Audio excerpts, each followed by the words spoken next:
Hello, everybody. My name's James. Welcome back to another Planet FPL Clash of the Correspondents. We've got a big clash to look forward to. One in form, one very much out ahead of game week 10. Firstly, let me introduce you to our Liverpool correspondent. It's Dan Lord. How are you, Dan? Yeah, good, thanks, James. Given the circumstances, I'm all right. Given the circumstance, it's only October. And our Aston Villa correspondent, Lee Jackson's here. Are you, Lee? Yeah, all good, thanks, mate. He's buzzing. He's won every bloody game since he last spoke to me, except you can't beat an Eagles, though, can you? No, never. No, that's a problem. Dan, where do we start here, mate? What's happened? I don't know. I guess probably too much transition at one time. Too many different pieces to kind of put in there. A lot of change, a lot of positional changes. Um, I'm guessing the Isak saga didn't help. I don't know. It's kind of a transition year now. I think looking back from pre-season, I was quite optimistic, thinking, well, we did really well last year. We've just got a better squad now, so we should kick on. But actually, it's gone backwards, and it's kind of looking now like we have to like take this season as it is, try and consolidate fourth, and get get a slot team instead of a clock team, whatever he wants to do. Are you giving up the title then? Yeah, I don't think we'll be in the running. No. When you say you don't think you've been in running, I totally get you'd sit there right now and not expect to win it. But you're saying you don't think there'll be a challenge. No, I don't think. I think we'll be too far away. Do you think anyone will challenge?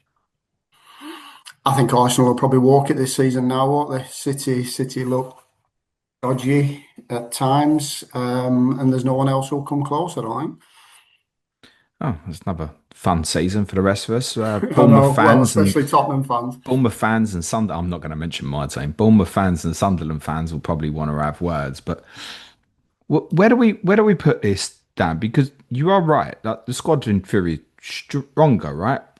But is it when we talk about obviously the sad loss of Jota, Luis Diaz leaving, Trent leaving? Is it stronger? Well, from a squad perspective, yes, and then the players that were brought in, from what we'd seen of them, look a shadow of themselves. Really, there's only really Ekatike from the new buys who's actually looked anything like you wanted him to. Kirkes looks like he's well terrible. Frimpong can't stay fit. Isak, obviously, that just rolled on and on and on. Verts is well out of his depth. He's terrible at the moment. I think he's just not physical enough for the Premier League. I don't know if he's going to be able to.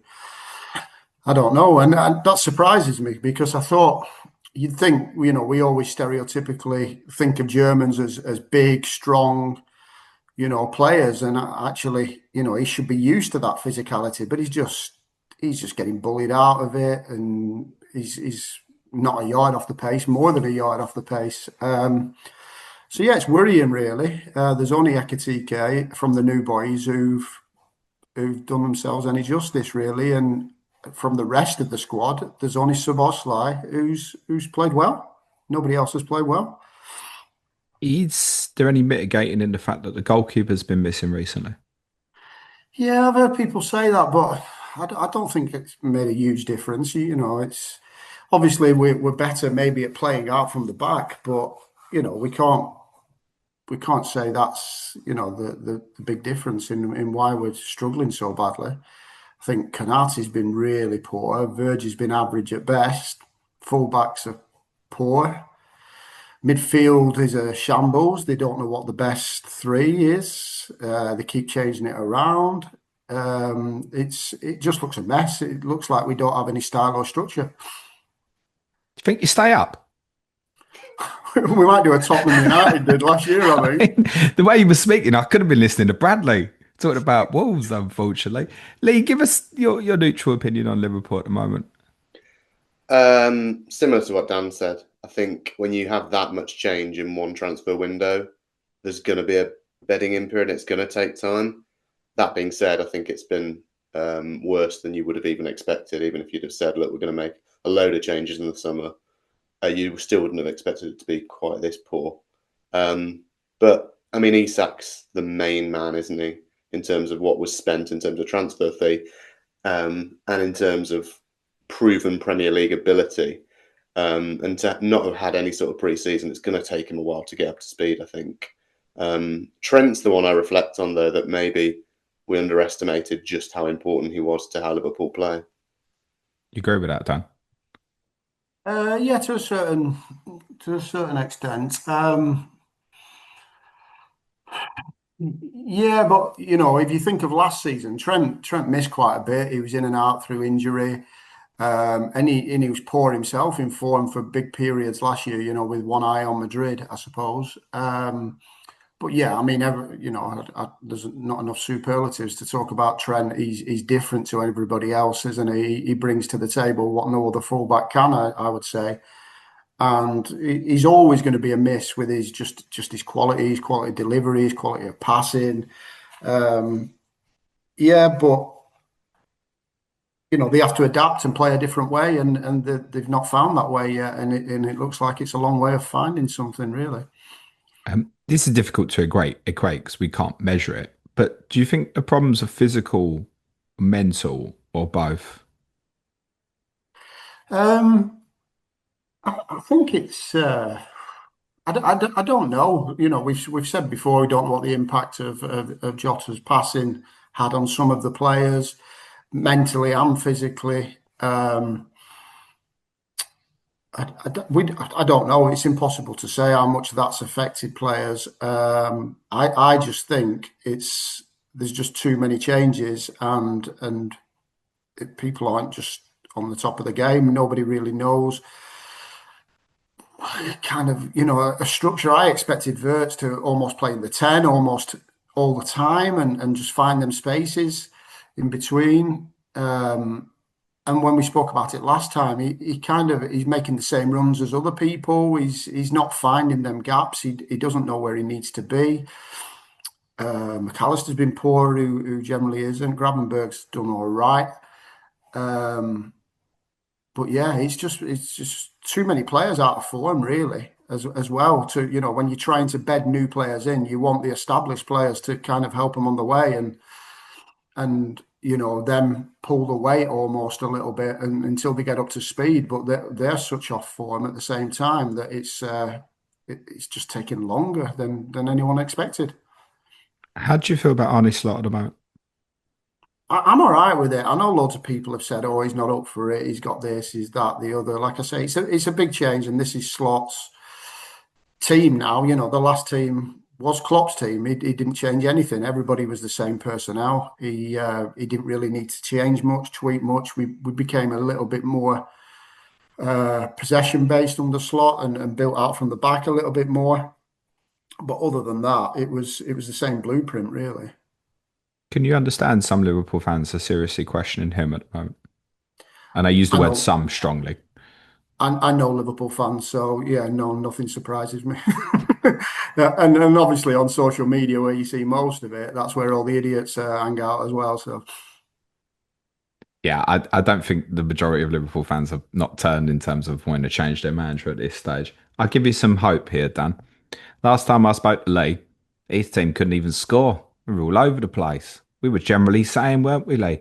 But if you don't win these Fulham and Burnley games, like at what point do we say what's going on here with Unai Emery? Unbelievably, since I recorded with you, Dan's team has lost every game and you've won every game. So what's now going so well, Lee? Yeah, it's been a turnaround that didn't look like happening at the time.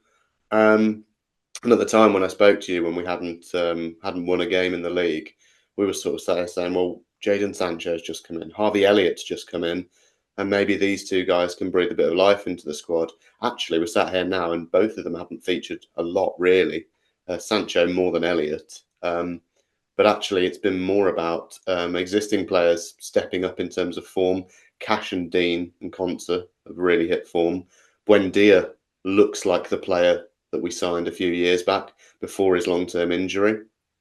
And I think there's also a bit of an element of luck in there that in the first few games of the season, we didn't have a lot of luck.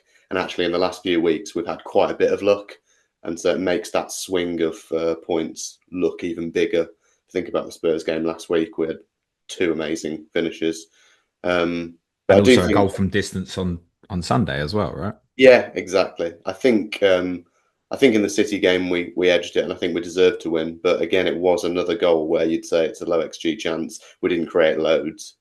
Um, but yeah, also getting the spine of that team back together. Anana's been brilliant the last two games. He's finally starting to look like a £50 million player, which is what we paid for him. Kamara missed our two defeats this season. I think that was a massive miss. We always look worse when Kamara doesn't play. So yeah, getting that spine back together has really helped. But And no let's just Tielemans at the moment. no, this is it. Player of the season last year for us. Played almost every minute in the Premier League last season. And yeah, Tielemans is still not back. And it sounds like he's still not going to be back for a little while. He's had a setback in terms of injury. I take it the start is just forgotten now, is it? Yeah, I think so. There was a few people who pointed out when we were struggling that last season we went 4 or 5 games in the middle of the season without a win, which included playing Ipswich and Wolves. And so it wasn't a especially hard fixture run at the time. But because it came in the middle of the season, it didn't get as much attention. Whereas obviously when it's at the beginning of the season, you haven't scored a goal after 4 games, it looked pretty stark. So yeah, it is kind of forgotten now, I think. I still don't think we're as strong as we were last season in terms of overall squad depth. I think you look at the quality of like Rashford and Asensio towards the end of last season, and you compare that to Gessan, who we brought in, and Marlon, who's still finding his feet. He had a really good performance the other week, but overall, I don't think the squad is quite as strong as it was last year. Dan, thoughts on Villa and what they can achieve this year? Yeah, I've always liked Emery and Villa. Um, I think it'll be the same as really. I think they'll be kind of seventh or eighth, something like that, trying to push.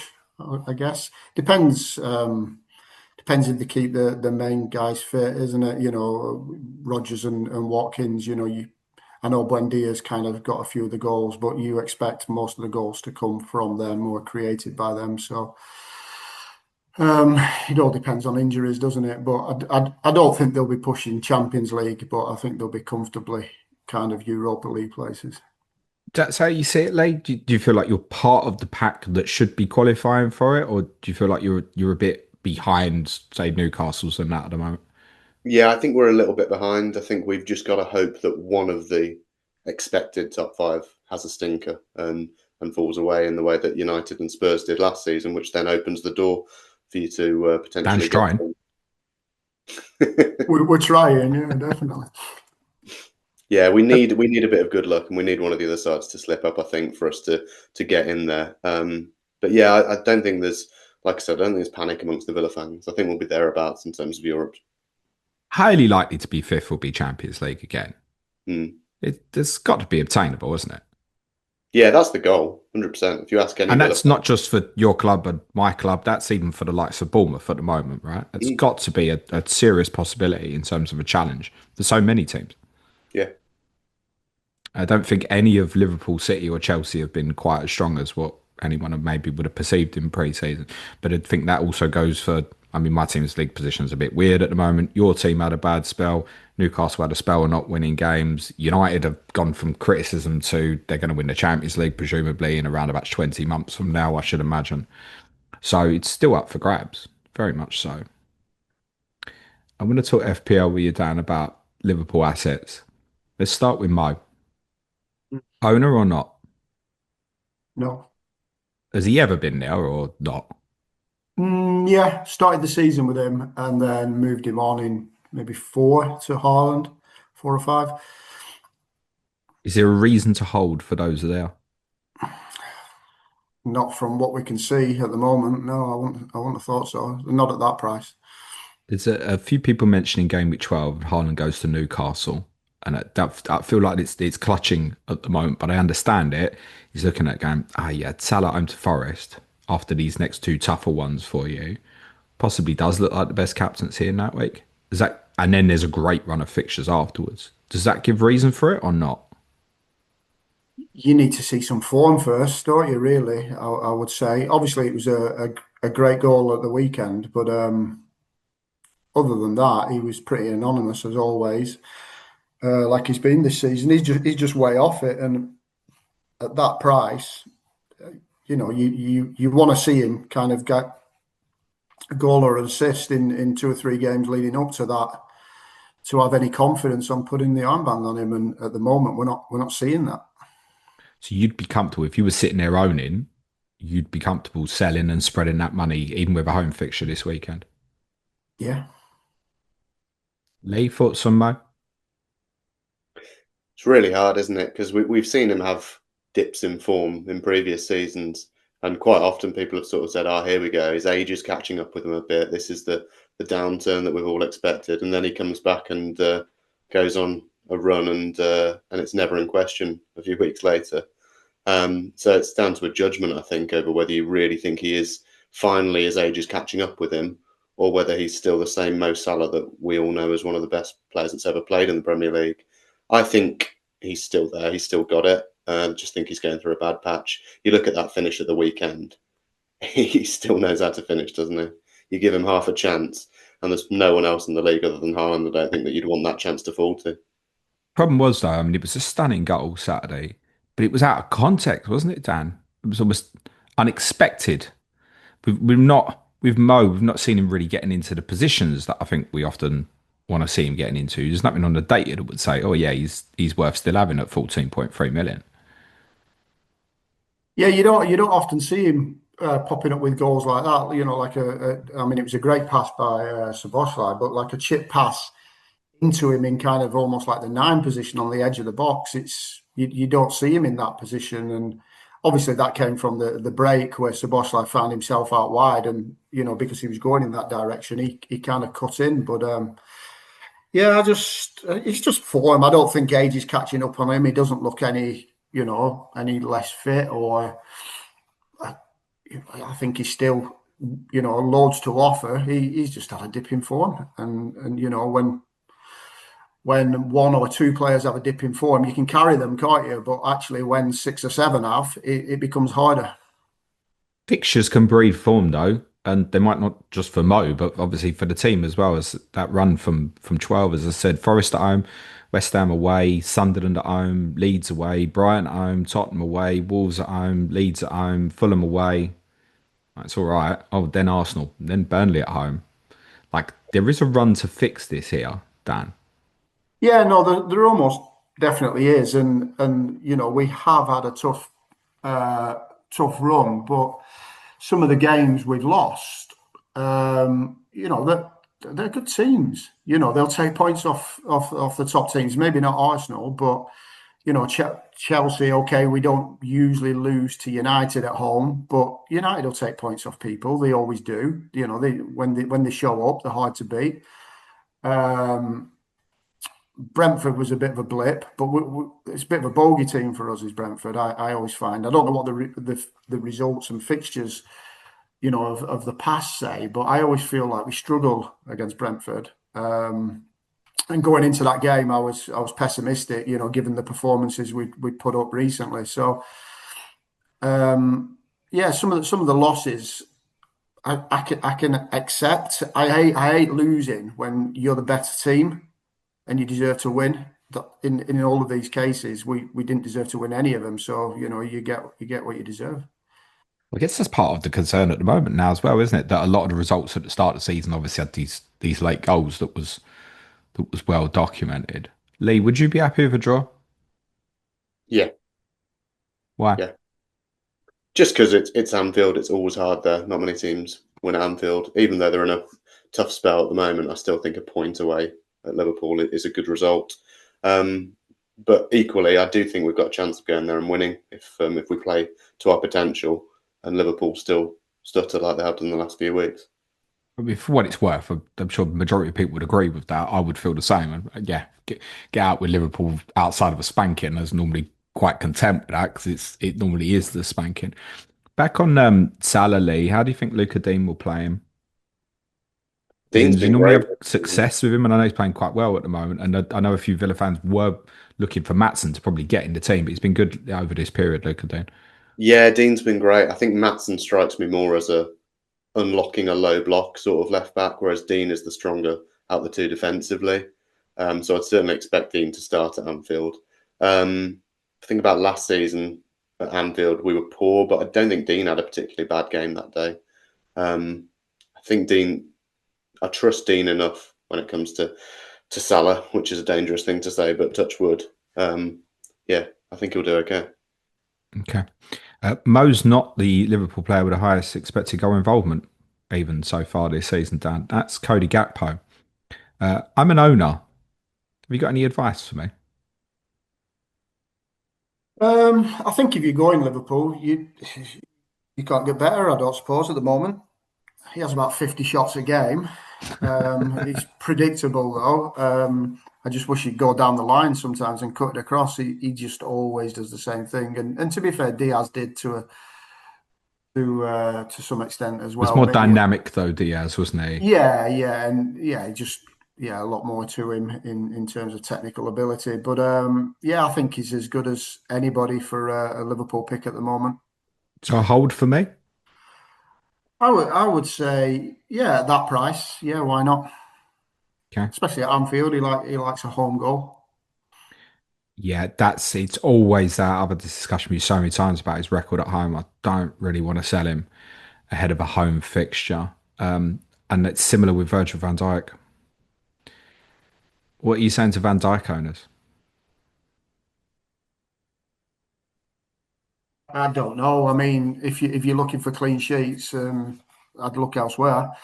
You might get Defcons. He's obviously a threat on set pieces, but we need to show some kind of form to kind of be confident of clean sheets. I think at the moment. Problem is though, with a player like him, like if it does unlock and you suddenly start hitting clean sheets, especially with the run you've got after the next two, with him, like he can't if he to rock up with a goal, you're potentially looking at one of these mega hauls now, right? Suddenly it's I could sell him this week. You win 2-0, he scores 17 points. Yeah, that's the thing, isn't it now? And it could happen, but the form doesn't look like it's heading that way. What Liverpool have you got, Dan? I don't have any. Are there any plans to change that? No, not currently, no.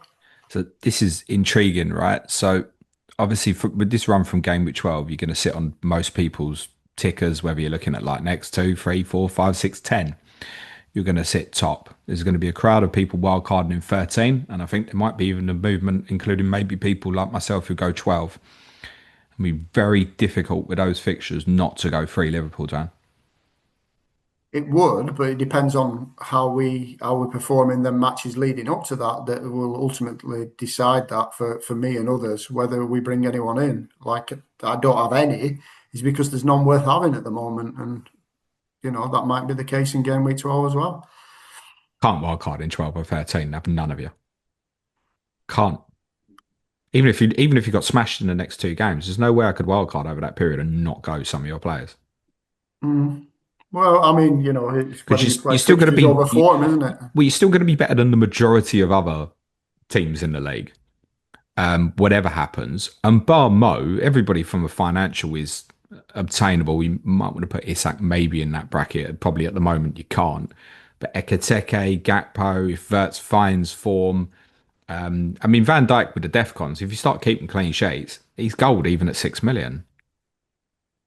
Yeah, but it's if, isn't it? For me, I'm more of a form person, and I want to see it on the pitch before I invest in it, and there's nothing to invest in at the moment. All right, fair. Lee, what Liverpool you got? None. Plans? It's funny you're saying about this fixture run, and just as you were saying it a couple of minutes ago, I was sort of thinking, yeah, I would like to get some Liverpool, but then you just look at it and there's nothing that jumps out to me where I go, yeah, he's the one to get. We've already spoken about Salah. Yeah, Gakpo 7.6. That's a good price for a Liverpool forward. If he's going to start every week, yeah, maybe he's the one. But defensively, it just feels like such a lot when you can get Arsenal defenders for similar price and they're keeping clean sheets every week. Or if I want a player that's going to consistently get DEFCON, there's 4.5s you can go for, isn't there? Do we know when we're expecting Allison back, Dan? I don't think it's too long. I think they said it was kind of hoping around the next international break originally. So, 2 or 3 more game weeks, is it? Yeah, I would say so. I mean, would you expect him to come straight back in? Is that obvious? Or now with Yeah. Mamadashvili there, No, I do think they he ease comes it? straight back in. No, he comes straight back in as long as he's fit. And usually with keepers, they do, don't they? They just come straight back in when they're fit. Okay. For those who got Mamadashvili with the Bravka, I take it you would play Mamadashvili this week. Burnley playing Um, Arsenal, just for the record. yeah, well then, yeah, almost definitely. Okay. I'm just checking it's not that bad.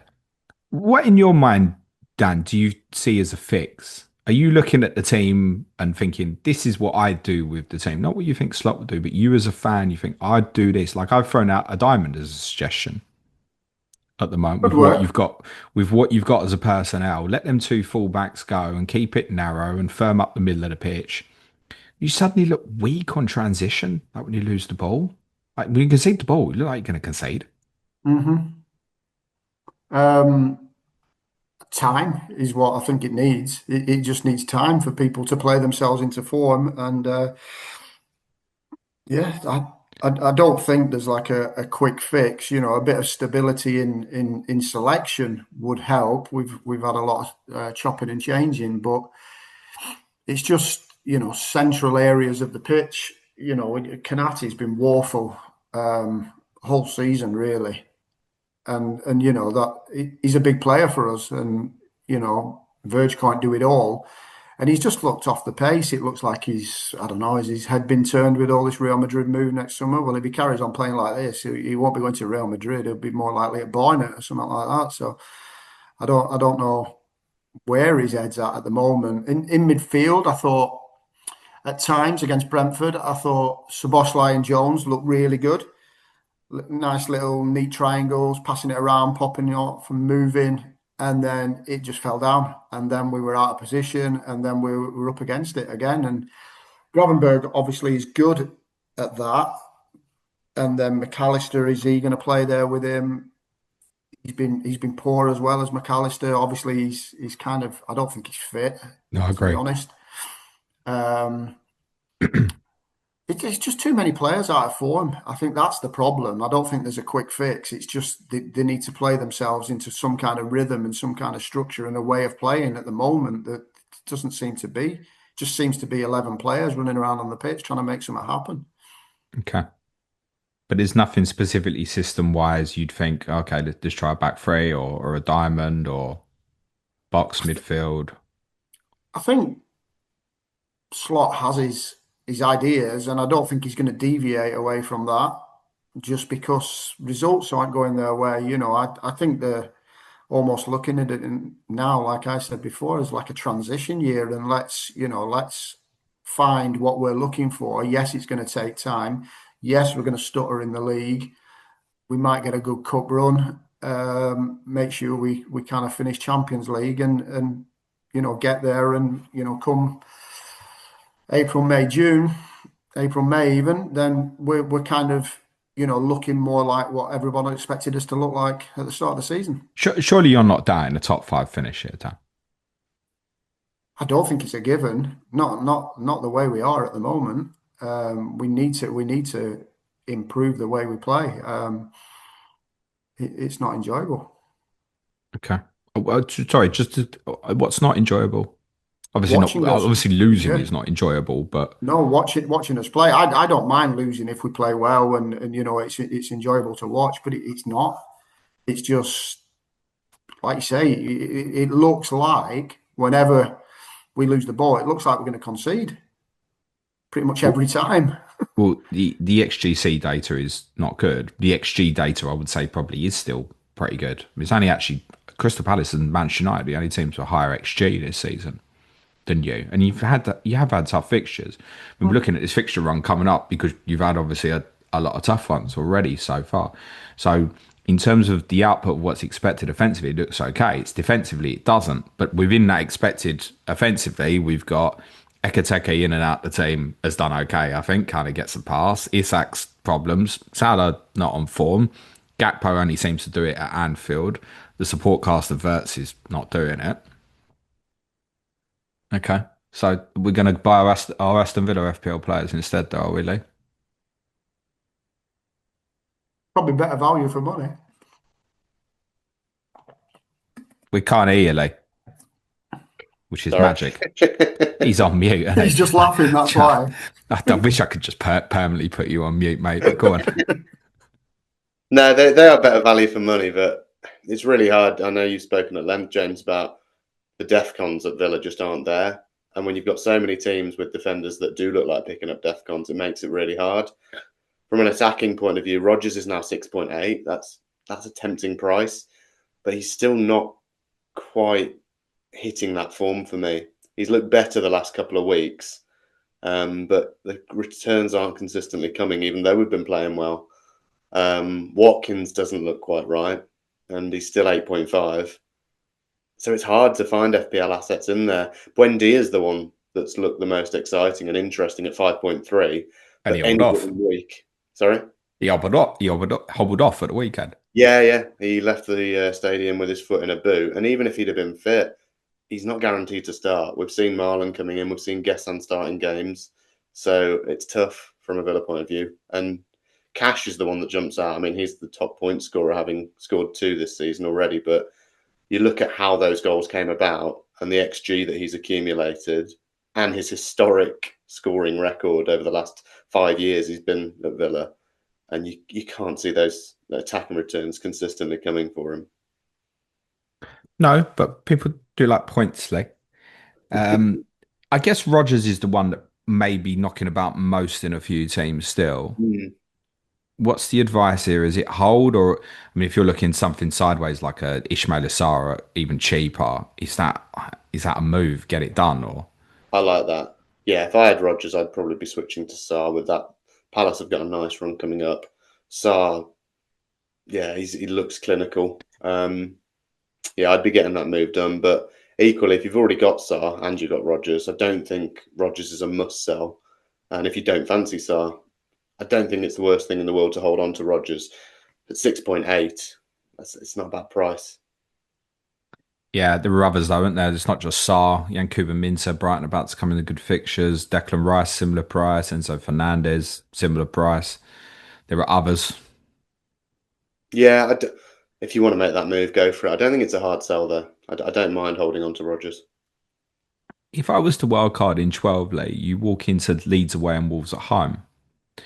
And then I think afterwards, rough run. Actually, 14 to 18, I've got you bottom of my ticker. And just looking 18 to 22, I've actually got you fourth bottom of my ticker. So it looks like a tough winter across the whole in terms of fixtures. It is. But these 5 free transfers we get in 16 means that if anyone wildcards in 12, looking at Leeds and Wolves is probably the best 2, maybe ironically, yourselves and Liverpool, with Liverpool's games against Forest and West Ham.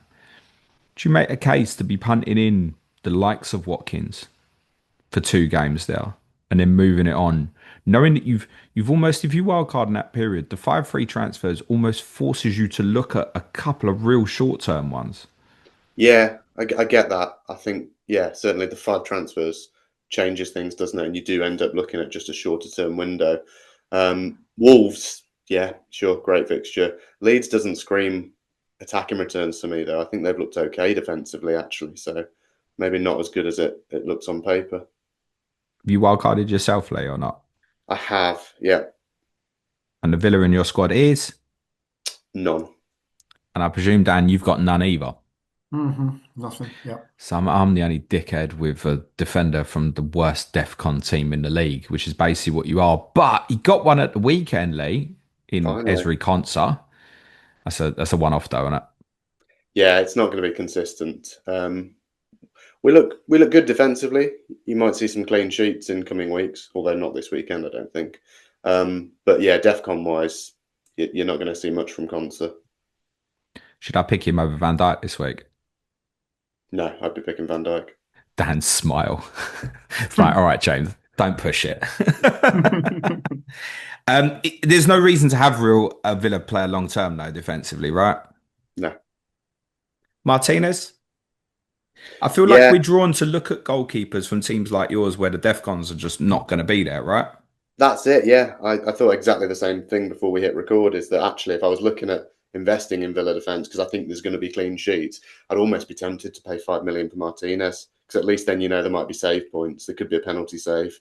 There could be bonus points. Whereas the defenders, you just don't really see it.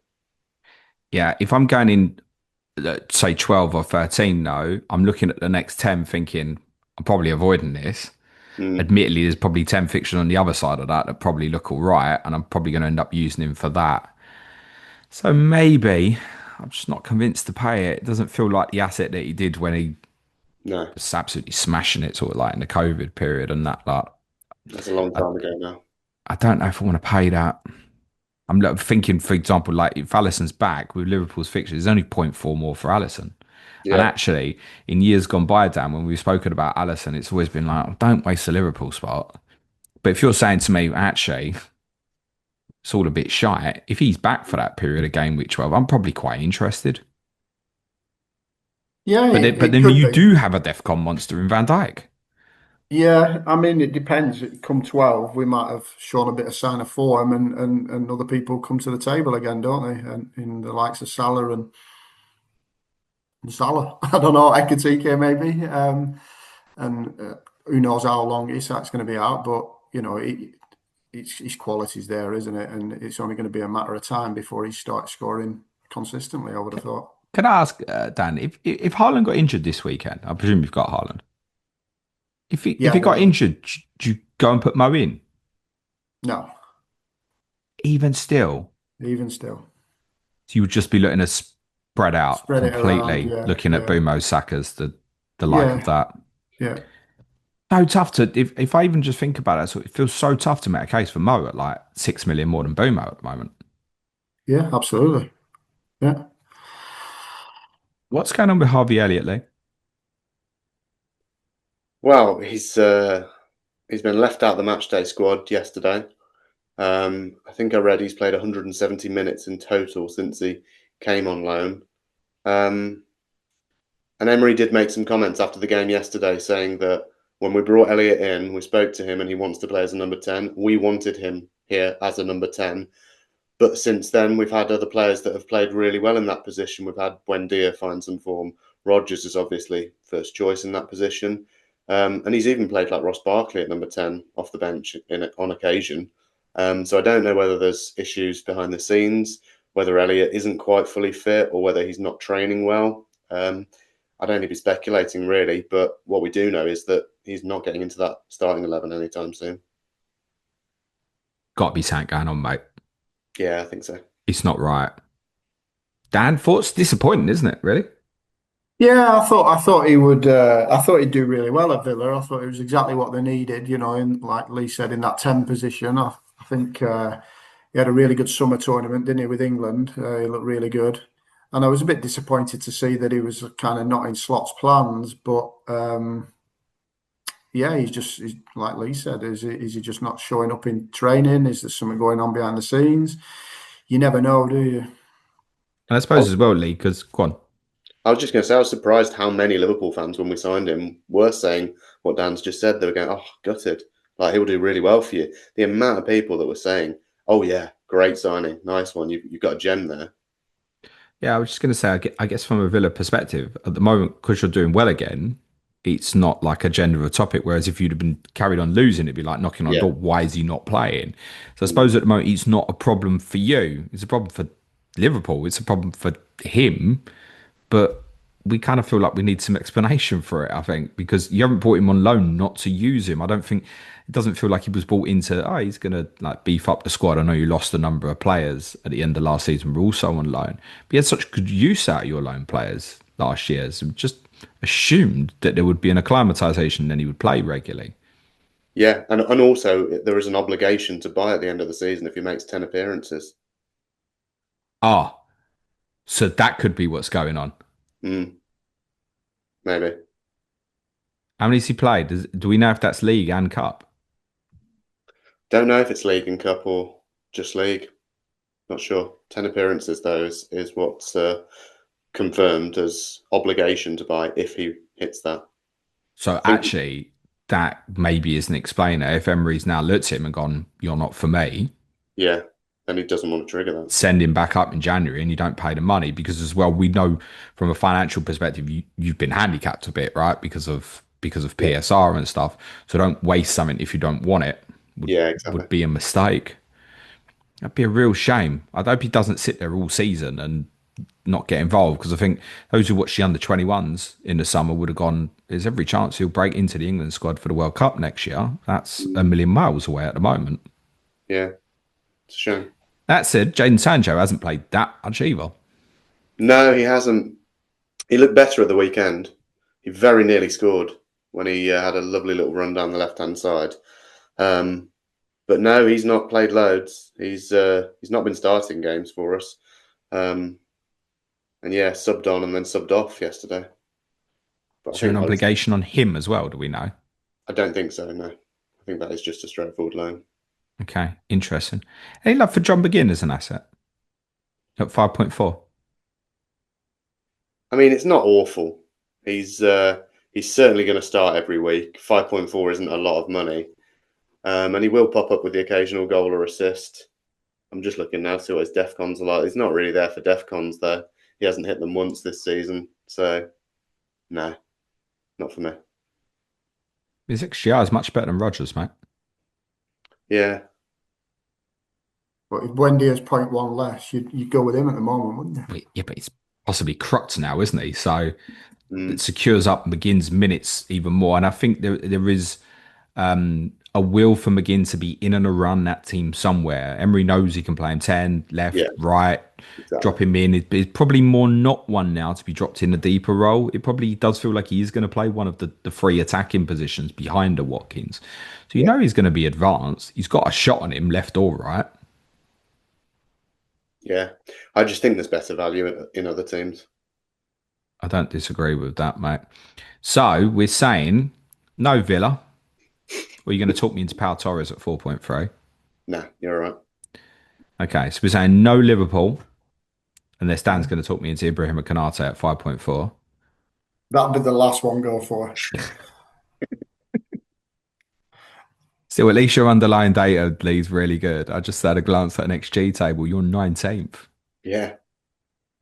How can I sell Van Dijk this week, Dan? Well, you wouldn't, would you? If you don't need to. Daniel Munoz is staring me at the face, mate. So. It's tempting, isn't it? Well, yeah. And I'm sure even for those who say only one Arsenal might be in that position as well, also be thinking, God, that looks like a Luxon clean sheet for Arsenal this weekend again.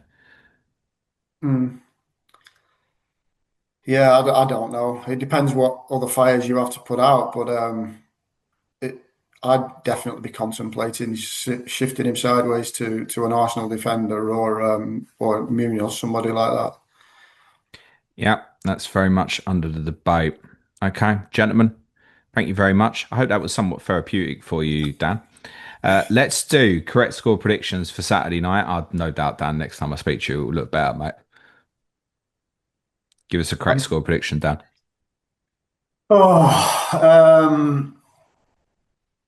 Heart says 2-1, but head says probably a draw. Late? 1-1. But I think if Buendia is fit, we could win it. Why would he be so important? What is it that's different about him to the others? Transitions. Is it the ability to actually find a pass? Yeah, I think with him and Rogers combining the last few weeks, it's been really strong. So you think there's a consequence is better for Rogers as well? Like it's the three that started, say, on Sunday against Manchester City? Yeah, definitely. All logic would say to me that your team wins, Dan, but I don't know. I feel like I've trod this path before, and it was with City last year. It was like, well, they'll win the next one, won't they? They'll win the next one. I know Villa's an ugly team to play against if you're not in your best. That said, Lee, at the same time, you've had 4 very good results.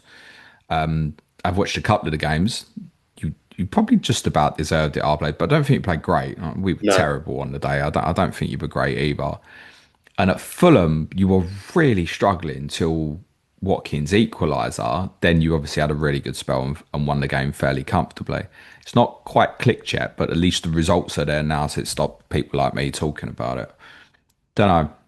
I wouldn't be that shocked, Lee, if you went up there and won. Because just think like there's a mental pressure on Liverpool now. It'd be tough. I think there's a mental advantage to a lot of these teams now as well, because people come to Anfield fearing Liverpool, or even, Liverpool coming away after last season. But people know now, they've seen it, they know they can be get at. And, they'll go there with confidence, will Villa, of thinking, yeah, we can win this. And like I, most teams. I think like even mid-table teams in the league, and I'm not clubbing you in this, Lee, but mid-table teams, Dan, don't just come to places like yours now and think, how do we stop? Looking at how do we hurt? And there are definitely some vulnerabilities there at the moment. So yeah, difficult one. Obviously, you're massive favourites, Dan. All right, gents, good luck. Dan, anything you want to plug before we finish? Mate, all good. Thanks. Good stuff. Late for you, mate. Just the usual. Patreon.com Good stuff, forward mate. slash Planet I'd, FPL. I'd like to plug, for the benefit of those on the audio, your lights in the background. I don't know what you're trying to sell, but I presume you've got a queue at the door, mate. I'm a YouTuber now. You go create you go create some content. Thank you, gents. Good luck this weekend. Ask James tomorrow, scheduled 3:30 p.m. UK time. Depends when I get back from the northeast to see my team. No doubt go out the Carabao Cup. Dan's probably not looking forward to his tie against Crystal Palace. Do you give a shit about that, by the way, Dan? Or Uh, yeah, just to try and get some form. Just we need games. We need games to put some kind of some momentum together or something. I don't know. Lee's in the Thursday Sunday clubs, who's probably pleased to have the week off, I should imagine. Take the positives. Absolutely. You might as well go out early, win it or go out early, Lee, right? Absolutely. Good stuff. Next week's Clash of the Correspondents is, well, possibly a title decider.